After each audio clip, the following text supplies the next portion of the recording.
সুপ্রিয় দর্শক, আমি দেবরাজিত্য আপনাদের সকলকে স্বাগত জানাচ্ছি সংবাদ প্রকাশের আজকের এই আয়োজনে। আমাদের সঙ্গে এমন একজন মানুষ আছে যিনি কিনা খুব অল্প সময়েই হাজারেরও বেশি মানুষের ভালোবাসা পেয়েছেন।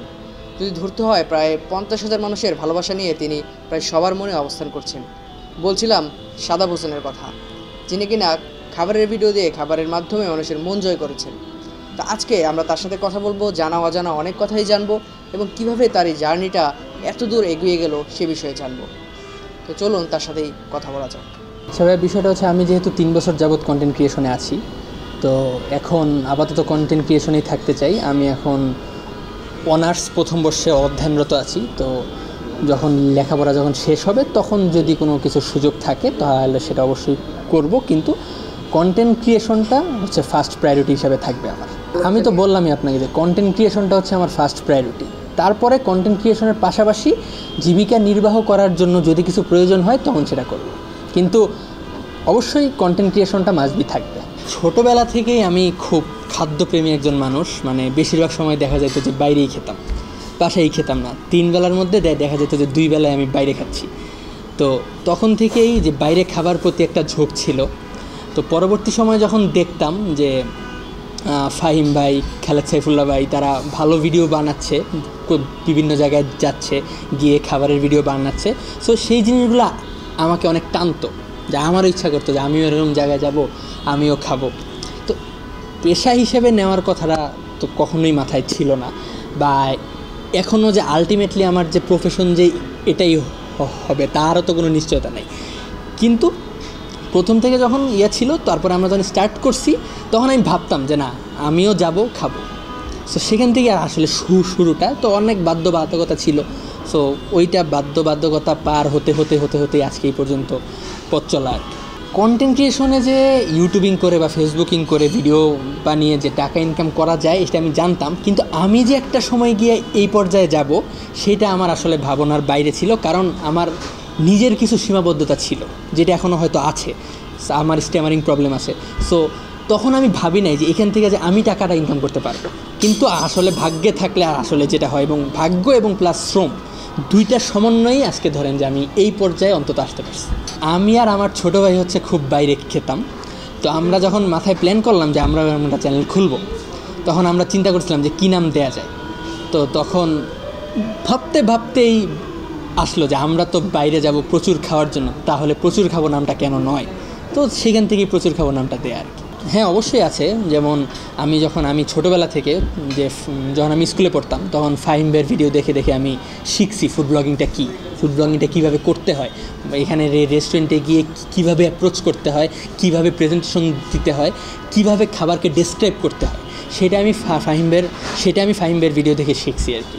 তো ফাহিম ভাইকে আমি আইডল ধরতে পারি আর কি। মানে তার সব কিছুই আমি মোটামুটি অনুসরণ করার চেষ্টা করি, অনুকরণ নয়। বাংলাদেশি ফুড রিভিউয়ার ফাহিম ভাইয়ের সাথে আমার পরিচয়টা হচ্ছে একদম সাধারণ ভক্ত হিসেবে। আমি ওনাকে মেসেজ করতাম যে ভাইয়া, আমি আপনার ভিডিও দেখি, আমি আপনার বড় ফ্যান, আমারও ইচ্ছা আপনার মতো এরকম ভিডিও বানানো। সো ফাহিম ভাই আমাকে সব সময় সাপোর্ট দিয়ে গেছে, এবং উনি আমাকে সব সময় বলতো যে তোমার যত ধরনের সমস্যাই থাকুক না কেন, তোমার যত সীমাবদ্ধতাই থাকুক না কেন, তুমি যদি এটার পিছনে শ্রম দাও, চেষ্টা করো, আলটিমেটলি তুমি সফল হতে পারবা। সো আমি সেটাই মাথায় রাখছি, এবং তারপর থেকে তো আস্তে আস্তে ফাহিম ভাইয়ের সাথে সখ্যতাও বাড়তে থাকে। সো ফাহিম ভাইয়ের একটা অনেক বড় একটা প্রভাব আমার উপরে এখনও পর্যন্ত আছে আর কি, এটা আমি সবসময় বলে যাব।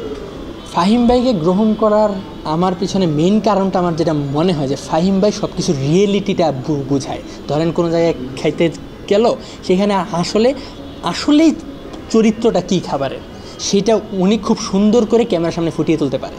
ঠিক আছে, আমার কাছে মনে হয় যে এই কারণে ফাহিম ভাইকে মানুষজন একটু বেশি, ধরেন যে তার ভিডিও মানুষ একটু বেশি পছন্দ করে, আমার কাছে তাই মনে হয়। আচ্ছা ভাই, মনের মানুষ আছে কি নাই সেটা বলতে পারি না, তবে যে আছে সে যেন শেষ পর্যন্ত থাকে, আমি এটাই চাই। না, আমি সেলিব্রিটি না ভাই, ঠিক আছে। আমি নিজেকে কখনো সেলিব্রিটি ভাবতে চাই না, কারণ আমার এখনও অনেক দূর যাওয়া বাকি। ঠিক আছে, আমি যখনই সেলিব্রিটি নিজেকে ভাবা শুরু করব, তখনই আমার ইয়াটা থেমে যাবে, আমি সামনে আর যেতে পারবো না। সো আমি কখনোই, অন্তত মৃত্যুর আগ পর্যন্ত নিজেকে সেলিব্রিটি ভাবতে চাই না, প্রশ্নই আসে না। হ্যাঁ, পেজে তো ভালো SMS এখন আসে, প্রথম তো আসতো না। তো এখন আসে যখন পেজের আমাদের সোয়াদ ইনচার্জ হচ্ছে, পেজটা ও হ্যান্ডেল করে। সো সোয়াদ সমস্ত পেজের রিপ্লাইগুলো দেয় এবং পেজটা ডিল করে সোয়াদ। আমি পেজের মেসেজ খুব একটা রিপ্লাই দিই না। সন্দেহ না, আসলে প্রথম একটু করতো, কিন্তু এখন আসলে এটা তো স্বাভাবিক, বাস্তব মানুষের জীবনে চলতে গেলে এটা এত কম বেশি থাকবে। সো এখন সব কিছু আসলে আলটিমেটলি স্বাভাবিক হয়ে গেছে। আচ্ছা, সোয়াদকে নিয়ে একটা মজার ধরনের গল্প আছে, সেটা হচ্ছে যে সোয়াদ হচ্ছে আমার ছোটোবেলার ফ্রেন্ড, ঠিক আছে? তো সোয়াদ কিন্তু আমার সাথে একদম প্রথম থেকেই ছিল, একদম আমি যখন ভিডিও বানানোর ডে 1 থেকে সোয়াদ আমার সাথে ছিল। কিন্তু সোয়াদ তখন ভিডিও আমার ক্যামেরার পিছনে থাকতো কিন্তু কথা বলতো না। তো আমি যখন দেখলাম যে আমি ক্যামেরার সামনে গিয়া গড়গড় করতেছি, কথা কিছু বলতে পারতেছি, কিছু স্ট্যামারিংয়ের কারণে বলতে পারতেছি না, ঠিক আছে? তো তখন আমি ভাবলাম যে আসলে না, আমি যদি সামনে থেকে খালি কথা বলি, দর্শক কেন যেন এটা গ্রহণ করতেছে না। পরে আমি একদিন সোয়াদকে বললাম যে আচ্ছা, তুই আজকে থেকে ক্যামেরার পিছন থেকে ফিডব্যাক দিবি। তো এই যে আমি একটা কথা বলি সবসময় ভিডিওর ইন্ট্রোতেই, সোয়াদ আজকে আমরা কোথায় চলে এসেছি বলো তো। তো এই কথাটাও কিন্তু হুট করে একদিন বলা। তো এইটা বলার পরে দেখলাম যে আমাদের যারা দর্শক আছে তারা এটা খুব ভালোভাবে গ্রহণ করছে। সো তারপর থেকে দেখলাম যে না, তাহলে এটাতেই থাক। এবং সোয়াদ তো ক্যামেরার পিছন থেকে অনেক ফানি ফিডব্যাক দেয়। সো এটা আসলে দর্শক অলরেডি গ্রহণ করে ফেলেছে আর কি। তো এই জন্য সোয়াদ যদি ক্যামেরার পিছন থেকে কথা বলে তাহলে ভিডিওটা আরেকটু ইন্টারেস্টিং হয় আর কি। সো এই কারণেই সোয়াদকে নিয়ে এত কিছু। এবং সোয়াদকে আমি বললাম যে দর্শক এটা গ্রহণ করে ফেলছে। সোয়াদ আমার চ্যানেলের জন্য ম্যাজিক না হলেও মানে সোয়াদ আমাদের চ্যানেলে এখন একটা ফ্যাক্ট। কারণ আমি যখন এখন কোনো ধরেন যে সোয়াদকে ছাড়া কোনো ভিডিও আপলোড দিই, ধরেন ভিডিও সোয়াদ নাই, আমি অন্য কাউকে দিয়ে ভিডিওটা বানাইলাম, তখন মানুষ কমেন্ট করে যে সোয়াদ ভাই কই, সোয়াদ ভাইকে ছাড়া ভিডিও ভালো লাগতেছে না। তো এখন সোয়াদকে আপনি ফ্যাক্ট ধরতে পারেন যে আমার চ্যানেলে সোয়াদ এখন একটা অন্যতম প্রধান ফ্যাক্ট। আচ্ছা ভাইয়া, বিষয় হচ্ছে যে আমার স্ট্যামারিংটা যখন আমি কথা বলা শিখছি তখন থেকে ছিল, একদম কথা বলা যখন শুরু করছি তখন থেকেই হালকা হালকা ছিল। তখন অনেক ডাক্তার দেখাইছি, ডাক্তার বলছে যে বড় হওয়ার পরে ঠিক হয়ে যাবে, চুইংগাম খেতে বলতো, আয়নার সামনে গিয়ে কথা বলতে বলতো, এগুলো করলে ঠিক হয়ে যাবে, ওইরকম কোনো ট্রিটমেন্ট নাই। তো আমি যখন কন্টেন্ট ক্রিয়েশনে ঢুকবো চিন্তা করছি, তখন আমার মাথায় কিন্তু এই জিনিসটা কাজ করতো যে আমি যে ক্যামেরার সামনে নিজেকে প্রেজেন্ট করব, আমি তো কথাই বলতে পারি না, আমি কিভাবে প্রেজেন্ট করবো নিজেকে। তখন এই একটা ভয় কাজ করতো। কিন্তু পরে যখন ভাবলাম যে আমি যদি কাজটাতে না নামি তাহলে আমি এখান থেকে সাফল্য পাবো না, আমাকে এটার ভিতরে ঢুকতে হবে, ইন ডেপথ যেতে হবে, যাওয়ার পরে এটা সমাধান বের করতে হবে। আমার কাছে একটা কথা আমি সবসময় বিশ্বাস করতাম যে পৃথিবীতে চাইলে অসম্ভব কিচ্ছু না। আমার এটা প্রতিবন্ধকতা থাকুক, এটা মানুষ জানুক আমার ভিতরে প্রতিবন্ধকতা আছে, তারপরেও আমি সামনে আগাতে চাই, এই জিনিসটা আমার মাথায় সবসময় কাজ করতো। তো পরে যখন স্টার্ট করলাম, করার পরে তো মানুষ উল্টাপাল্টা কথা বলতো স্বাভাবিকভাবে, যে তুই কথাই বলতে পারস না, তুই ক্যামেরার সামনে কেন আসস, তো এই কথা বলা শিক্ষা, তারপরে ক্যামেরার সামনে এই কমেন্টগুলোতে খারাপ লাগতো স্বাভাবিক। পরবর্তীতে যখন আমি নিজেকে নিজে ট্রেন্ড করলাম যে না, এইভাবে যদি করি, আমি যদি মানুষের কমেন্ট কানে নেই, মানুষের খারাপ কথা আমি যদি কানে নেই, আমি সামনে আগাতে পারবো না, কিন্তু আমি এটার শেষ দেখে ছাড়বো যে এটার শেষটা কোথায় আছে। তখন আমি কি করলাম, আমি বিভিন্ন ফেসবুক, গুগল সব জায়গায় সার্চ করা শুরু করলাম যে কোথায় স্ট্যামারিংয়ের চিকিৎসা আছে। তো পরবর্তীতে সার্চ করার পরে আমি একটা প্রতিষ্ঠানের সন্ধান পাই, সেখানে আমি গিয়ে 1 মাস ট্রিটমেন্ট নেই। সো ট্রিটমেন্ট নেওয়ার কালীন আমি বুঝতে পারি যে আসলে স্ট্যামারিং জিনিসটা কী, মানুষের কেন হয় এবং এটার থেকে প্রতিকার কী। আমি কিন্তু সব জানি। এখন স্ট্যামারিং বিষয় আমাকে আপনি যেই প্রশ্ন করবেন আমি সব বলতে পারবো, কারণ আমি ওই 1 মাস পুরোপুরি এই জগৎটার ভিতরে ছিলাম। আমি পুরো দেখে আসছি যে এখান থেকে কেন মানুষের এই সমস্যা হয় আর এখান থেকে বেরোয় আসার উপায়টা কী। তো পরে যখন আমি ট্রিটমেন্টটা নেই, তারপরে আমি বুঝতে পারি যে না, এখান থেকে উত্তরণের উপায় আছে। শতভাগ যদি নাও হয়, 90 থেকে 95% এক্ষেত্রে সারে। আর আরেকটা কথা আপনি একটু আগে বলতেছিলেন ভাই, যে যাদের এরকম সমস্যা আমাদের দেশে কিন্তু অনেকের আছে, তারা ভয় পায়, তারা নিজেকে প্রেজেন্ট করতে চায় না। তো আমি তাদেরকে বলবো যে ভাই, শুরু না করলে শেষ হবে না। আমি যদি 2019 সালে যদি আমি স্ট্যামারিংকে ভয় পেয়ে যদি আমি বাসায় বসে থাকতাম, তাহলে আমি আজকে আপনার সামনে থাকতাম না, আমি আজকে সংবাদ প্রকাশের মুখোমুখি থাকতাম না, স্বাভাবিক কথা। তো যাদের স্ট্যামারিং প্রবলেমটা যারা নিয়ে বাঁচতেছে, আমি বলবো যে আপনারা মাথা ঠান্ডা রাখবেন এবং আপনাদের যেটা ইচ্ছা আপনারা সেই কাজে লেগে যান। এটা যেটাই হোক, not only yeah Facebooking, not only YouTubing, যা ইচ্ছা, কিন্তু আপনার জীবনে যেন স্ট্যামারিংটা যেন বাধা না হয়। স্ট্যামারিংটা আপনার জীবনের একটা ফ্যাক্ট, একটা অংশ, কিন্তু সেটা যেন আপনার জীবনে বাধা না হয়, খালি এটা আমার বলার আছে। এবং শুধু স্ট্যামারিং না, কোনো বাধাই যেন বাধা না হয়। আমি যেটা করতে চাই আমি যেন সেটা করতে পারি এবং আমি যেন এটা শেষ দেখে ছাড়ি। তবে সর্বোচ্চ এখনও পর্যন্ত আমি প্রথম ইনকামটা আগে বলি, প্রথম ইনকামটা আমি করেছিলাম হচ্ছে 4,000 টাকা মাত্র। 4,000 টাকা দিয়ে আমি কিছু গরিব মানুষকে সাহায্য করি। তারপরে আমাদের সিলেট যাওয়ার লাগতো তখন একটা শ্যুটের জন্য, তো বাকি টাকাটা আমরা সেখানে খরচ করি আর কি। আর সর্বোচ্চ মানে এককালীন আমি এখনও পর্যন্ত পেয়েছি 35,000 টাকা, ঠিক আছে। এবং আমি আপনাকে ব্যাংকের ইয়েও দেখাতে পারবো, কোনো সমস্যা নেই। তো এইটা আসলে কন্টেন্ট ক্রিয়েশনের যে আমরা যে ইনকামটা করি, এই ইনকামটা সবার কিন্তু সেম না, এটা কমবে বাড়বে, কমবে বাড়বে, এটাই স্বাভাবিক। সো এটা আসলে মানে ম্যানেজেবল আর কি। এখন তো ধরেন যে বাংলাদেশের কন্টেন্ট ক্রিয়েশন অনেক বেশি সমৃদ্ধির দিকে সামনে আগাচ্ছে, কিন্তু পিছনেরটা অনেক কালো অধ্যায় ছিল। এখন আস্তে আস্তে মানুষ খোলস ছেড়ে বের হচ্ছে, তার ভিতরে যে প্রতিভা আছে, তার ভিতরে যে ট্যালেন্ট আছে, সে সেটা প্রকাশ করতেছে। তো এখন ভবিষ্যৎ অবশ্যই ভালো এবং মানুষ এখন বিভিন্ন কাজে তারা উদ্বুদ্ধ হচ্ছে, শুধুমাত্র ফুড ব্লগিং না, বিভিন্ন ধরনের ইয়ে তো আছে। তো আমার কাছে মনে হয় যে বাংলাদেশের কন্টেন্ট ক্রিয়েশন ইন্ডাস্ট্রিটা সামনে ভালোর দিকে।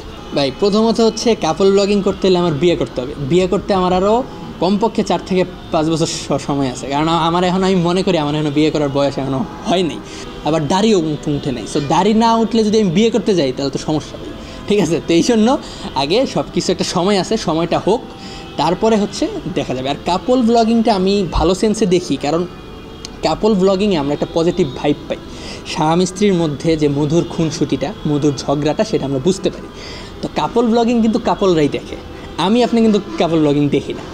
তো যারা কাপলরা যখন মানে কোনো কাপলকে পর্দায় দেখে, তাদের মধ্যে যখন একটা ভালো সম্পর্ক তারা দেখতে পায়, তারাও নিজেদের ভিতরে ভালো সম্পর্ক বিল্ড আপ করার চেষ্টা করে। তো এই কারণে আমার কাছে মনে হয় যে কাপল ব্লগিংটা আমাদেরকে একটা পজিটিভ ভাইব দেয়। না, তৌহিদ আফ্রিদি ভাই ওই ভিডিওটার পরে কি ব্রেড দিয়ে জেল মেখে দাড়ি উঠিয়েছে কিনা আমি বলতে পারি না, কিন্তু আমার সেরকম কোনো ইচ্ছা নাই। কারণ আমার কাছে মনে হয় যে আল্লাহ তাআলা যখন দিবে, যদি ভাগ্যে থাকে অবশ্যই হবে, যদি ভাগ্যে থাকে পৃথিবীর কোনো কিছুতে কোনো কিছু হবে না, ঠিক আছে, এটা হয়েই যাবে। তৌহিদ আফ্রিদি ভাইয়ের বাবার টাকা আছে, এটা তো একদম সত্যি কথা, এটা তো মিথ্যা না। কিন্তু উনি এখন যেই পর্যায়ে নিজেকে নিয়ে গিয়েছে, সেটা ওনার একদম নিজের যোগ্যতা। সেখানে তার বাবার কোনো ইয়া নাই, সাপোর্ট আছে, কিন্তু বাবার কোনো হাত নাই। সে নিজের যোগ্যতায়, নিজের প্রতিভায় সে এত দূর গিয়েছে। সো এই জন্য তাকে অবশ্যই ক্রেডিট দিতে হবে আর কি। সব কিছু শো অফ না ভাই, ঠিক আছে। আপনার কাছে যদি একটা ঘড়ি থাকে, আমার কাছে একটা আছে, আমি কি এই ঘড়িটাকে কি ভিতরে রাখবো? আমি তো এটা ঘড়িটাকে তো বাইরেই রাখবো। সো মানুষ অনেক ধরনের অনেক কথা বলতে পারে, কিন্তু ভাই যে ওই জার্নিটার ভিতর দিয়ে যায়, কেবলমাত্র সে জানে যে আসলে পথটা কত বন্ধুর পথ, কতটা কঠিন পথ। অন্য কেউ এটা বাইরের থেকে দেখলে আসলে এটা বোঝা যায় না। না, আমার সাথে এই পর্যন্ত আমাদের যারা ফেলো ব্লগার আছে, ফুড ব্লগিংয়ের কথা বলতেছি আমি, ফেলো ব্লগারদের হচ্ছে আমার সাথে সবার অনেক ভালো সম্পর্ক। আমি কারণ ওদের সবার চেয়ে ছোটো আমি, সো এই জন্য সবাই আমাকে খুব ভালোবাসে। সো আমার সাথে কারোর কোনো কিছুই নাই এবং ইনশাল্লাহ সামনেও কোনো দিন কোনো কিছু হওয়ার সুযোগও নাই। আর আপনি যেটা বললেন যে আফ্রিদি ভাই এসে মিটমাট করে, হ্যাঁ, যা যে ভূমিকা পালন করে, এখন আফ্রিদি ভাই কিন্তু অনেক সিনিয়র আমাদের এই ইন্ডাস্ট্রিতে, কিন্তু উনি সবচেয়ে সিনিয়র এবং উনি একমাত্র যে ব্লগ করে করে করে করে উনি বিখ্যাত হয়েছে। সো উনি কিন্তু আমাদের সিনিয়র একদম গার্ডিয়ান বলা যায়। সো উনি এটা করতেই পারে, স্বাভাবিক, এটাকে খারাপ চোখে দেখার কিছু নাই। অবশ্যই ভাই, আমার প্রথম থেকেই জীবনের মানে ছোটোবেলা থেকেই আমার এইটা একটা ইচ্ছা যে আমি জীবনে ভবিষ্যতে যাই করি না কেন, আমি মানুষের পাশে থাকতে চাই, অন্তত বাংলাদেশের মানুষের পাশে থাকতে চাই, গরিব মানুষের পাশে থাকতে চাই, ঠিক আছে। আমার কাছে মনে হয় যে আমরা যদি সবাই যদি মনে মনে এই পরিকল্পনা যদি আমরা করি, তাহলে বাংলাদেশে কেউ গরিব থাকবে না। ভাইয়া, ফ্যামিলি বলার আগে আমি বলবো যে যারা এই পেশায় আসতে চায় বা কন্টেন্ট ক্রিয়েশন শখবশত নিতে চায়, যেমন আমি কিন্তু এখনও শখের উপরে আছি, হ্যাঁ, যারা শখ হিসাবে আসতে চায়, আমি বলবো যে তোমরা বা আপনারা ভিডিও বানান, ঠিক আছে, কিন্তু পাশাপাশি আপনাদের যেটা নিয়মিত কাজ সেটাও আপনারা কন্টিনিউ করে না, কারণ আপনি প্রথমেই বুঝতে পারবেন না যে আপনি এটা দিয়ে এমুক জায়গায় যাবেন, অমুক জায়গায় যাবেন, সময় আপনাকে সেখানে নিয়ে যাবে। সো আমি বলবো যে গার্ডিয়ানদেরও উচিত সাহায্য করা, তাদের সন্তানদের সাপোর্ট দেয়া, তারা যেটা করতে চায় সেখানে অন্তত মানে বাধা না দেয়া, তাদেরকে এতটুকু এনশিওর করতে হবে যেন এর ফলে আমাদের দৈনন্দিন যে জীবন আছে সেটা ক্ষতিগ্রস্ত না হয়। আমি দৈনন্দিন জীবন ঠিক রেখে আমি এটা পাশাপাশি করতেই পারি, ঠিক আছে, কিন্তু এইটা যেন মেইন জীবনটা হয়ে না যায় প্রথম। যেমন আমার ফ্যামিলির কথাই ধরেন ভাই, আমার ফ্যামিলি কিন্তু প্রথমে আমাকে সাপোর্ট দিত না। তারা ভাবতো যে মানুষ খাবার রান্না করছে, এখানে গিয়ে আমি খাচ্ছি, বলতেছি ভালো লাগছে, খারাপ লাগছে, এইটা করে কি হবে, এটা করে কোনো ধরনের কোনো ফায়দা নাই। এটা সব ফ্যামিলি আমি জানি এটা বলবে প্রথম। পরবর্তী সময়ে যখন তারা দেখলো যে না, এর ফলে কিন্তু আমার যেমন কথা বলা প্র্যাকটিস হচ্ছে, যেমন আমার স্ট্যামারিং প্রবলেমের জন্য কথা বলা প্র্যাকটিস কিন্তু আমার জন্য অন্যরকম একটা চর্চা। তো যখন দেখলো যে যেহেতু কথা বলা প্র্যাকটিস হচ্ছে, আমার আস্তে আস্তে জড়তাটা কাটার সম্ভাবনা আছে, তখন তারা এখানে আস্তে আস্তে সাপোর্ট দেওয়া শুরু করলো। কিন্তু আমি বলবো যে আমার মা আমাকে একদম ডে 1 থেকে যে সাপোর্টটা দিয়ে গেছে আজকে পর্যন্ত ঠিক সেম সাপোর্টটা দিয়ে গেছে।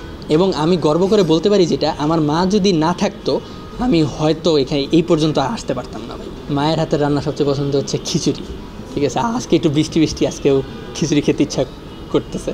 সো সবচেয়ে পছন্দের হচ্ছে মায়ের হাতে, তো সব রান্নাই ভাই অতুলনীয়। তো আমার কাছে সবচেয়ে ভালো লাগে হচ্ছে খিচুড়িটা। আজকেও আমি খিচুড়ি খেতাম, কিন্তু মা চিকিৎসার কারণে দেশের বাইরে আছে, সো এই জন্য খেতে পারছি না। তো ইনশাল্লাহ যদি সব ঠিক থাকে তাহলে বাংলাদেশে যখন ঢুকবে তখন আমরা ইনশাল্লাহ আপনাকে সহ খাবো খিচুড়ি। তো আপনারা অনেক কষ্ট করে এতক্ষণ আমার বকবক শুনলেন, এই জন্য আপনাদেরকে ধন্যবাদ।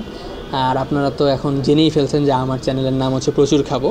আপনারা প্রচুর খাবোর সাথে থাকবেন, প্রচুর খাবোর জন্য দোয়া করবেন এবং আমাদের হোল টিমের জন্য দোয়া করবেন। এবং সংবাদ প্রকাশ থেকে আজকে ভাই আসছে, দেবরয় দীপ্ত ভাই, ওনাদের channel, online portal, news, Facebook page সব কিছুর পাশে থাকবেন, তাহলে আপনারা অথেন্টিক, সারা বিশ্বের অথেন্টিক নিউজ আপনারা পেয়ে যাবেন।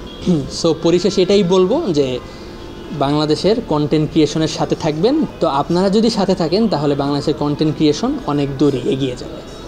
সংবাদ, ফিচার ও অনুষ্ঠানের জন্য ভিজিট করুন সংবাদ প্রকাশের ওয়েবসাইট এবং যুক্ত থাকুন ফেসবুক পেজ ও ইউটিউব চ্যানেলের সঙ্গে।